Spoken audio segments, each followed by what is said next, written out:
1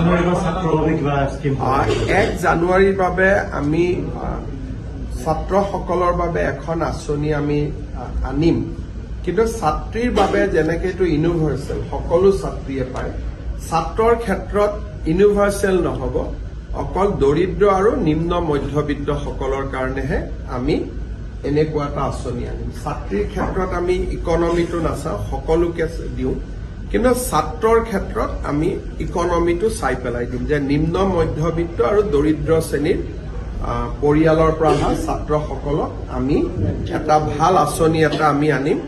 1 জানুৱাৰী তাৰিখে অসমত কেইবাটাও নতুন আঁচনি ঘোষিত হ'ব, ইও এটা তাৰ ভিতৰত এটা। জলপানী হ'ব, মাহে মাহে যিটো জলপানী পায়। আমাৰ কথাটো হ'ল ষ্টুডেণ্ট যাতে পঢ়ি থাকে আৰু দেউতাক মাকে যাতে বাৰ্ডেন ল'ব নালাগে। গতিকে ছোৱালীৰ ক্ষেত্ৰত এতিয়া দেউতাক মাকৰ বাৰ্ডেন 50%, আমি 50% লওঁ। ক'ৰবাততো 100%টো হৈ যায় যদি ঘৰৰ কাষতে স্কুল কলেজখন আছে। আৰু ল'ৰাৰ ক্ষেত্ৰতো আমি জলপানীয়ে কৰিম, আমি এনেকুৱা কিবা মানে শিক্ষাৰ লগত জড়িত নথকা নকৰোঁ।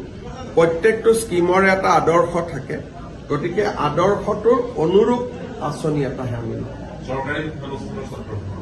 ইউজুৱেলি আমি গভৰ্ণমেণ্ট স্কুলতে কলেজতে দিওঁ। প্ৰাইভেটত যোনে ইমান টকা লৈ এডমিশ্যন ল'বই পাৰে তেওঁলোকক আৰু 1000 টকাই তেওঁলোকৰ কাৰণেতো মেটাৰ নকৰে।